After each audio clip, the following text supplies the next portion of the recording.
Whoa, it's Wulzy. I'm on my alt account, DanZwomeN again. Welcome back to the co-op building series Level Swap. Today I've got Lake with me. Say hi, Lake. Hi, Lake.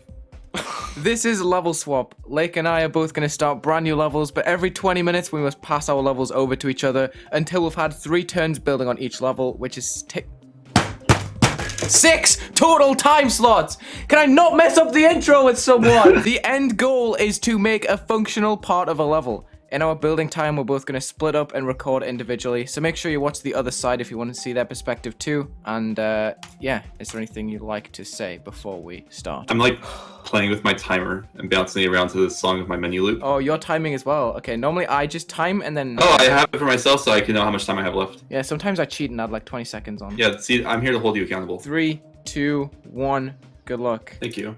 Oh, I totally just hit play instead of edit. For this episode of Level Swap, I'm going to be using Ocean Current by Namice on a 28-second start-off set.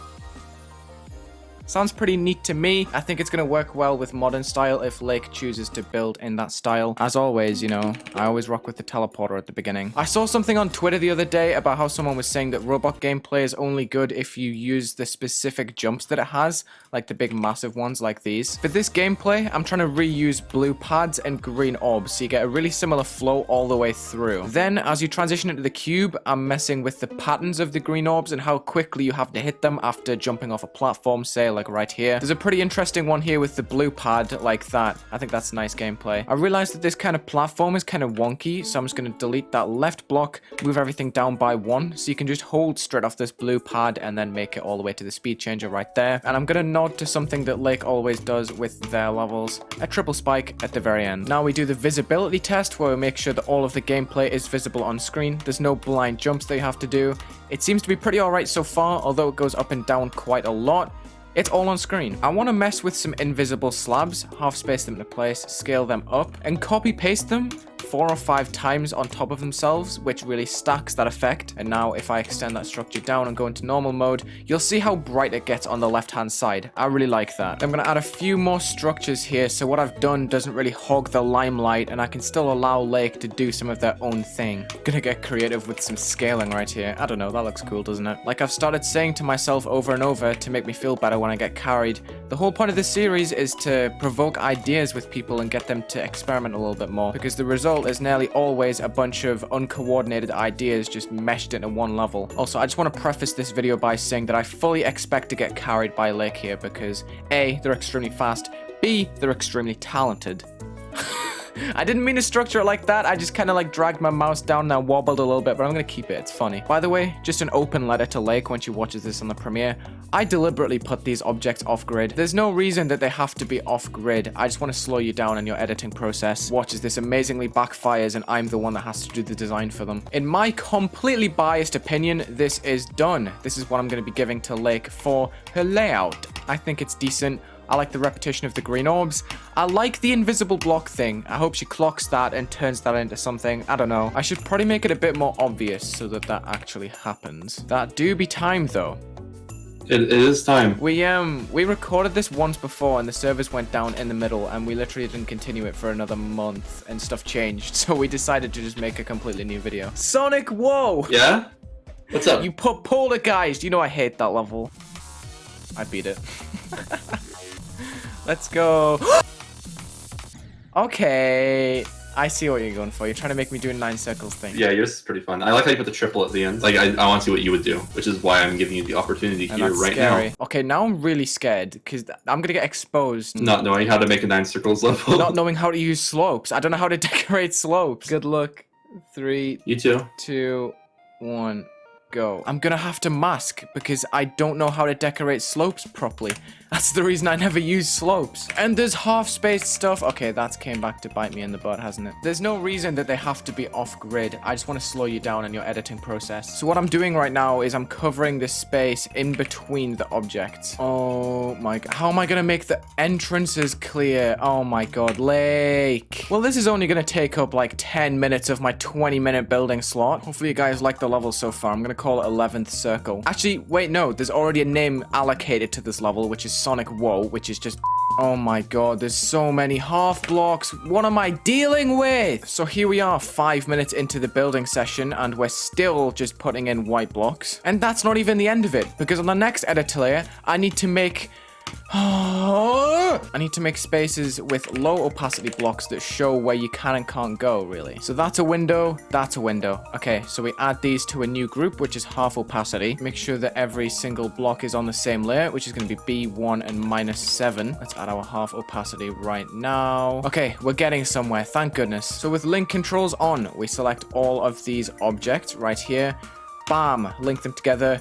Put don't fade, don't enter, especially just so there's no ugly transitions at the side, especially where there's areas where I can't like efficiently put in these blocks. You can see there's an overlap right there. Editor layer 3 is where the effect comes in. I have no idea what the effect is though, and I have 12 minutes. Oh my god, this has massive lame potential, but I just gotta do it because I can't think of anything else.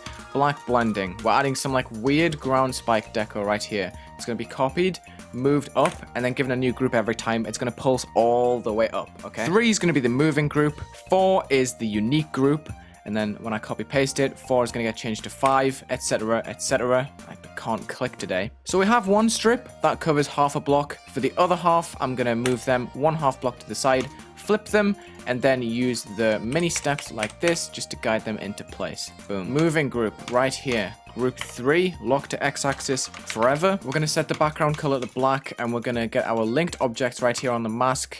Nope, wrong tab. We're going to give these a new color channel, which copies the color of the background, i.e. black. But if we want the background to pulse, these objects will do as well, since they're linked to the same thing. Boom. Pulse trigger number 1. Group 4. What color are we going to choose? I guess I gotta choose orange. I gotta assert dominance on Lake for just completely screwing me in this video. Let me see how this looks. It's not fast enough, okay? Group parent, the left object, select all the pulse triggers, link them, and then scale them on that point. There we go. So that's going to be a bit faster. Hopefully it's a bit more climactic. Yeah, and then I shall decrease the fade time, I think, so I can use it more. And of course, Lake's put speed changes, which makes making effects so much harder because you have to actually move the triggers in sync with what's going on instead of just copy-pasting them all the time like I normally would. So I'm no-clipping this in normal mode just to see how it looks, and it looks kind of lame, I can't lie. But I guess we gotta commit to it. We gotta make something else on top that's gonna at least make it look a little bit better. I've got 6 strips of glow here that I'm gonna stack on top of each other. Now, there's about 22 of these triggers, so how does 6 fit into that? I don't know, honestly. I guess I'm just going to use every 3rd group or something. It's beyond me. This is 21, so I guess we could just make a strip on the very end of here that covers the whole screen that's on 24. I don't know. Stack these on top of each other. This is going to be too bright, I already know. I think this is going to need some of that half opacity that I added earlier, because all of that orange just stacks. Okay, I think that's time. It's time up! Oh, I actually kind of did it. Okay. I did basically nothing, I'm sorry. Okay, I can rock with this. I think I know what I need to be doing here. I know what so I'm going gonna to be work on doing. that. Good luck. Good luck. So color changes are what comes first, in my opinion. Spawn loop. You clever, clever human being. I can never figure out those. Background. Fade in, 0.05. Fade out, 0.75. Why not? We're going to change the color of the background by -0.2. Yeah, that works. So there's 2 sounds in the song that I want to contradict with a dark pulse and then a bright pulse. Like that. We can complement that with an object pulse to black and then an object pulse to a light blue. And for this one, since it's in between 2 segments, I'm going to increase the brightness by another 0.2 on each trigger. Oh. Wait, you can stay as you are, I guess. Also, the background can pulse longer. Then to kick off the second half, I'm gonna change the object to pulse yellow. I don't know why, it's just gonna be funny. That's such a weird pulse. What if I just make the background even darker to really emphasize that? This should be smooth. I like the way it's looking. The darkening pulses are much nicer in my opinion because it brings a lot of contrast to the little wiggly things that Lake added. Also, the invisible things look really nice. So we have a black object on B3 for our base. Then we're using one of these weird technological looking blocks right here. on the layer above that has the background color in the back and then the object color in the foreground. So you can see that it kind of like changes to the music right there without me having to actually do anything. And I found a way to use these invisible objects to my advantage. If I copy the color of the object, stack them on top of this object on B1, as you can see. There's 10 of them. I'm going to play this in normal mode. You'll see how bright it gets. I think it looks really cool as a nice block design right there. So Lake has 5 movement layers right here. How much do they move? Only -2 on the x-axis. So I really could have a diamond like right here. I don't know why I used that object to half space. It just happened to be there. Then I can probably just scale down this invisible diamond and make that stacking effect, while kind of making a nice shape out of it. I don't know. I forgot to give them the... Oh my... I forgot to give them the numbers. Are you kidding? So just to explain what I'm doing, I am selecting these slopes inwards in like the pattern right here and adding a group to them that Lake used for the movement of the blocks earlier. So I'm reusing what Lake has already made to make a different... I don't know, design, I guess. This isn't really design, but it is what it is. I guess I'll just add a glow piece in the middle. I don't know. This needs to be blending for sure. Let's just put background blending for color channel 4. Why not? Then I guess above everything, there should be like a small white piece of glow on T2, like that. Yeah, okay, that's nice and shiny. It looks way better in game. Look at that! We are so good at this game, guys. Okay. So we just need to add like something to build that in, I guess. Or I could just scatter it around. I don't know. I have 1 minute left, so I was going to spam this diamond round everywhere. Okay. I really like how this one has started so far. I think I've made decent progress with the colors, and especially those invisible diamond things. I think they're really cool. If we use a lot more glow, this has potential, honestly. That is time. Ooh, I'm not sure what that visual bug is, but I'll let you figure that out. I did change the outline so you didn't do that. Yes, I was panicking the whole time because I was like, I have no idea how I'm going to make it clear which way to go. And I like that you changed the colors. Good. Yeah, I was messing with stuff. I don't really know what I'm doing with it because it's your effect. I have no clue what you did with it. But I looked at the group IDs and I messed with it for a second. And I bet you roasted me for not using spawn triggers. Good luck. So I'm moving the mask away from a color that copies the background. I'm just going to press next fray as to not cause any issues. I'm just going to set that to black. We're going to give that a new group 28. Now you'll have seen right there that there's a background flash that goes to orange. Now that was going to make the mask flash as well, but now I've just taken it off that color. We need to add another pulse trigger for that to happen. What I want to do is make the background and the mask individually pulse and then have them unify on the beat of the song right here to make a nice orange flash. They could probably go brighter, honestly. So let me play you it in slow motion, then I'll explain what I've done really. You can see they're individually changing colors right there. Then there's the unified pulse down here. So up here, I've added a trigger that just changes them individually. You can see 28, then later the background. They're both on 0.5 and 0.5 fade times, going to the same orange. I've done this before, but I think it's different in this context because obviously it's bright on bright instead of bright on dark. But there's different scales of glow inside these saws right now. That's basically what's happening. Just using the same groups as we used for the background. You can see it happening when I'm scrolling through. Right before I run out of time, I'm just going to say that I've put a massive black gradient that goes underneath the whole thing. So part of the screen will remain black even if the background pulses orange like this. It's just going to make it a bit more solid like that, as you can see already. It's time. It is indeed. It is indeed. I've done like nothing. I swear that part of the video will be like 1 minute long. I'm getting worse and worse in these level swaps, it feels. I mean, you know, I think I might have just beaten the level. I don't know. Imagine how funny it would be if we just had, like, we finished level swap and we completely ignored the first, like, 2 seconds of gameplay in one of the levels. Sonic whoa, more like Sonic no. This level sucks. I'm excited to see Never Lake at 5. Come on. I'm excited to see Sonic Woe 5. Yay, more block design. This one's actually nice. I finally have something good to work on. Let's go. I'm going to be doing my classic shading method in this level using big strips like this on a low opacity, which is 11 for this level. Okay, so we add 11 to about 0.2 opacity like that. I just want to add like looming shafts like this, and we're going to spice it up by selecting portions of it and like flipping it and stuff, so it's not just the same all the time. So it looks kind of odd at the moment, but I think once I add the blending screen on top, it's going to mesh the colors together a lot more, because obviously black is a weird choice considering most of the level is blue. I think once it's tinted to another color, it's going to look a lot better. I'm also going to add these to a group just in case I want to make them pulse and kind of salvage them. I wouldn't do this in a normal level. If it didn't work, I would just sack it off off, but since it's level swap, I need to make sure it somehow works. I don't know. I don't want to waste time because that last slot was painful. I added like 5 things, commentated it all, deleted it all, like, oh my god. So instead of having a light pulse and a dark pulse, I've just pulsed it to the background every time, so it kind of slinks in already.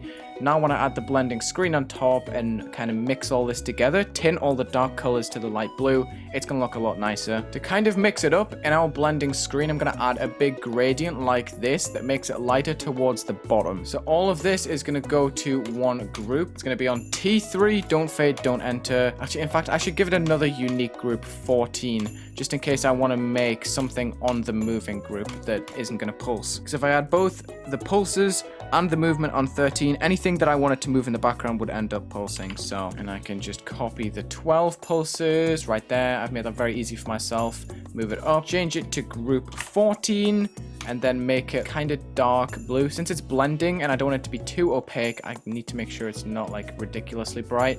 Why can't I see it? Oh, because I didn't click group. There we go. Now I can see it.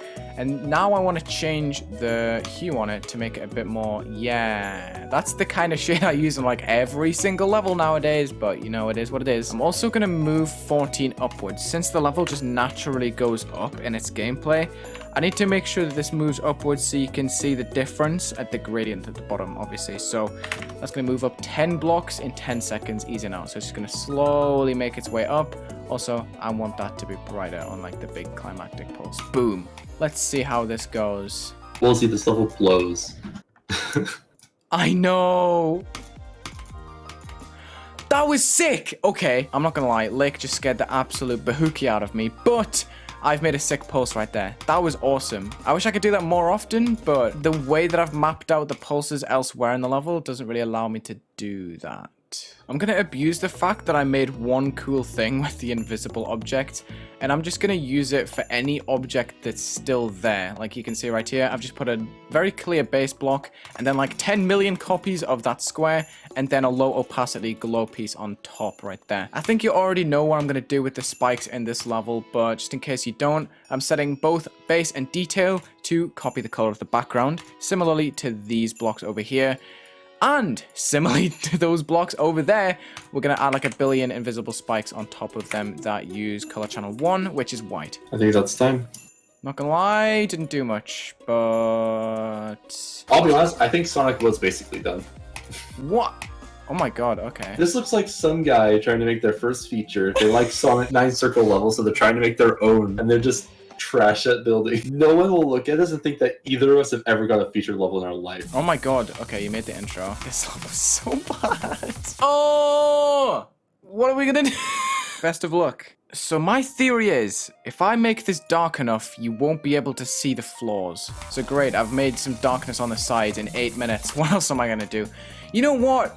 You know what?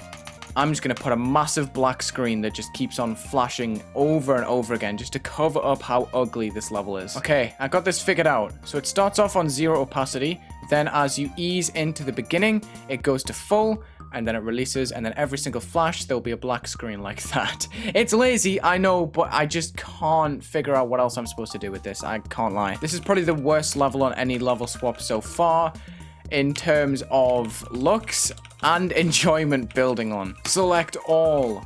Give it a new group, 46. Okay. Starts off on 0 opacity, fades up to full like that. I don't know how that's going to work with all the details there. It looks fine, honestly. I was worried about how some of the details would overlap, but it seems to be pretty nice. So it just fades in every time. It looks like it comes from the darkness. You can see the orbs every time because of how they're layered above the black screen. I guess I should do something about the way you can see everything there. Okay, what's this? This is going to be super easy. 3 is full opacity here. No opacity anywhere else. I can probably use these shiny blocks in an interesting way by like flipping them, spacing them together, scaling them down, you know, like the Technologic style right there, and then just spacing that in the middle, all neat. Hi, Lake. Never Lake it. This is the final version. This is the one that's getting put in the goddamn folder, ladies and gentlemen. Never Lake it. Let's see. Ooh, I like the circles and the arrows and things. Okay, this is pretty. I like this. Nice. Wait, no, not nice. It says, oh, whoa, Wulzy. Oh, there's a lot of giant dudes throughout the entire level. Just to fill up the space, I guess. I'm glad that we have at least one good level out of this. It always happens. There's always one banger and there's always one stinker, and I don't know why. I think this taught us one valuable lesson. You need to learn how to make a 9 circles level. No. Comment down below if you want a 9 circles level made by Wulzy. No. I had a great time with one of the levels. I had a great time with Sonic Woe for like the first swap back when I was making the gameplay. Yeah. This video is going to be so skewed on both ends because there's going to be like a 3-to-1 ratio, right? Of Never Lake It to Sonic Woe in the building process. Because I added like 3 times as much stuff to Never Lake It. That is a way to spend 3 hours. Thank you for being with me today, Lake. You're welcome. Thank you for watching. I don't have much energy left. Sonic Woe kind of like drained it out of me. Check the links in the description. Check out Lake's channel. Very talented creator. Anything else you want to say? Not really, no. Alright, let's wrap this up then. Have a good day.